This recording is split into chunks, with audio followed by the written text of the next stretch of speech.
Chapter 1. The Weight of Existence. The room is dark, not just in the absence of light, but in a way that feels heavy, as if the walls themselves have long since given up the act of holding anything meaningful inside them. The air is thick, stale, not from neglect, but from time itself lingering too long in the same space. A single dim lamp flickers in the corner. It glows feeble and exhausted, much like the figure seated at the worn-down table in the middle of the room. The demon does not move. He does not sigh, does not stretch, does not shift. He merely sits, his gaze locked onto the blank, unremarkable wall before him. He has been staring at it for hours, or perhaps only minutes. Doesn't matter. Time has long since withered into something meaningless. The most pressing thought of his night, of his entire eternal, God-forsaken existence, presents itself with the same dreadful weight as the tuning of an age. Spicy noodles or non-spicy? That's it. That's the grand dilemma of his eternal existence. A being who has witnessed the rise and fall of civilizations, the forging of empires, and the decay of gods, now finds himself tormented by flavor choices in the processed instant noodles. After an eternity of consideration, a full 5 seconds, he sighs. Spicy it is. The crinkling of plastic echoes in the still air as he rips open the package with the grace of someone who has long abandoned the concept of enthusiasm.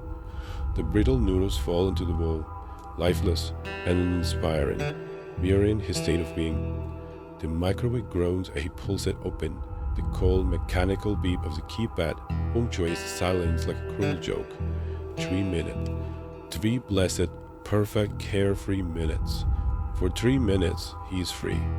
Free from eternity, from the weight of his existence, from the endless, mind-numbing cycle of making deals, taking souls, and watching the world churn on and on and on. For 3 minutes, he has one purpose and one purpose only: waiting for his noodles.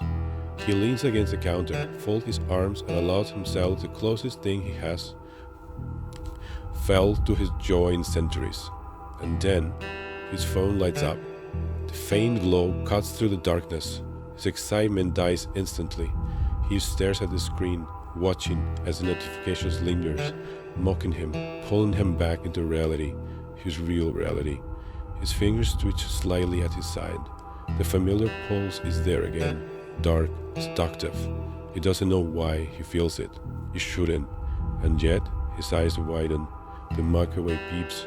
The moment shatters. The noodles are done.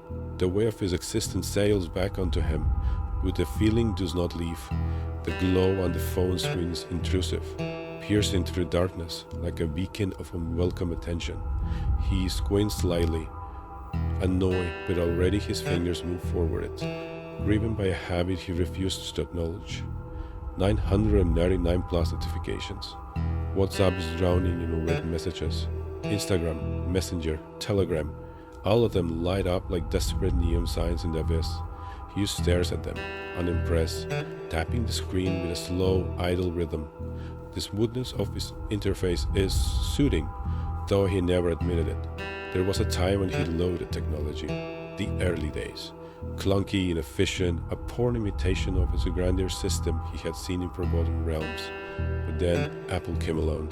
He hates to say it, but there's something elegant about iPhones. The weight of it in his hand, the fluidity of the gestures, the way everything just works. No clutter, no chaos, just streamline. Designed perfection, unlike humans. Androids, on the other hand, a mess. Too many options, too many configurations, too much free will. He never liked free will. With a sigh, he unlocks the phone and skims through the sea of messages, each one more predictable than the last. Soul for Trey, need power. Coop is on the way, we need to talk. The same old story wrapped in different pathetic words. Oh, Mr. Demon, please save me. He rolled his eyes. Who do you think I am, crucifix boy? Nah, I got up with my daddy issues. Another message. Hell Satan. He snorts. Dude, seriously, he is not who you think. Never mind. Let the movie star get attention. Enough of this. These were the usual beggars. Desperate, thoughtless, boring. Tonight feels dull, just like the last 10 years. Or was it 100? time mean nothing when it repeats itself so predictably. He exhales slowly, thumb hovering over his screen. Time to cast a different kind of net. L stretched, finally moving from his chair, the dull light casting long shadows across his sharp features. He was tall, but not overheavily so.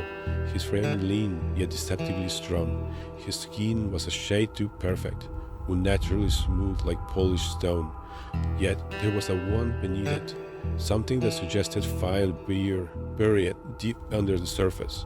His golden eyes gleamed the color of molten metal, reflecting the screen in his hand as he scrolled.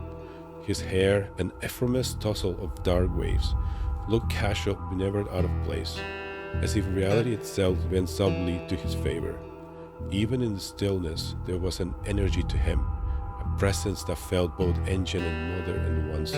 He was dressed as any other person in the city might be, a fitted coat, a dark shirt beneath, boots that barely made a sound as he moved, but something about him still felt wrong. It wasn't the way shadows clung to him a fraction longer than they should, the way the air cooled slightly when he passed, the way his smirk always seemed a little too knowing, a little too sharp. He sighed, rolling his shoulders as he pulled up a different search, something deeper than the usual desperate inbox messages.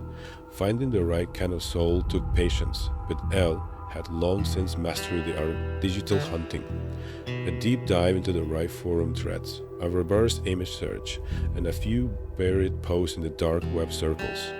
All the crumbs were there. Humans were so eager to leave their scents out in the open, and tonight he was hungry.